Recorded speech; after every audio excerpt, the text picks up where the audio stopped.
গেল 17 আগস্ট রাত 11টা শান্তিনগরের একটি ডায়াগনস্টিক সেন্টার থেকে ফিরছিলেন ঢাকা মেডিকেলের নাক কান গলা বিভাগের অধ্যাপক আসাদুর রহমান। চেম্বার থেকে অটোরিকশায় ওঠার সময় তাকে ঘিরে ধরেন 7 জন দুর্বৃত্ত। চাঁদা না দেয়ায় এক পর্যায়ে 7 জনের একটি চক্র অতর্কিত হামলা চালায় ওই চিকিৎসকের উপর। গুরুতর আহত হন তিনি, আঘাত পান চোখে। সেদিন রাতে আহত চিকিৎসক আসাদুর রহমানকে প্রথমে একটি বেসরকারি হাসপাতাল এবং পরে ঢাকা মেডিকেলে ভর্তি করা হয়।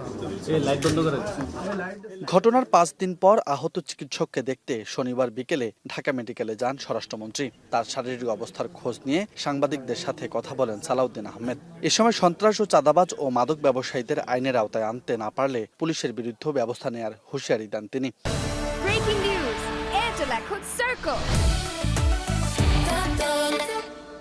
যারা বড় বড় হাসপাতাল এবং বড় বড় ডাক্তার বা অন্যান্য পেশায় বড় পেশাজীবী, তাদেরকে টার্গেট করে ভয়ভীতি প্রদর্শন করে মেসেজ টেসেজ দিয়ে এবং সর্বশেষে আঘাত করে তাদের কাছ থেকে চাঁদাবাজির একটা উদ্দেশ্য তাদের ছিল। তা আমরা 18 তারিখ থেকে আজকে 22 তারিখ, এর 2 দিন আগেই সংঘবদ্ধ চক্রের 7 জনের মধ্যে 4 জনকে সাকসেসফুলি গ্রেপ্তার করতে সক্ষম হয়েছে আমাদের পুলিশ বাহিনী এবং ডিবি।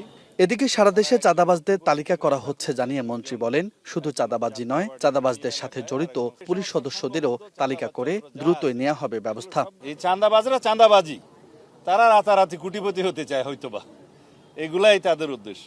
এবং তারা বিভিন্ন চিহ্নিত সন্ত্রাসী, দাগী আসামি এবং যেগুলো গডফাদার আছে তাদের নামও ব্যবহার করে। আমি শুধু চাঁদাবাজদের তালিকা করছি না, চাঁদাবাজদের সাথে যদি কোনো পুলিশ সদস্য জড়িত থাকে তাদের তালিকাও করছে। এর আগে হোয়াটসঅ্যাপে অজ্ঞাত নম্বর থেকে কারাগারে থাকা শীর্ষ সন্ত্রাসী ডেভিড ইমনের নাম করে $15,000 চাঁদা দাবি করা হয় ভুক্তভোগী ওই চিকিৎসকের কাছে। এই ঘটনায় এখন পর্যন্ত 4 জনকে গ্রেপ্তার করেছে আইন শৃঙ্খলা বাহিনী।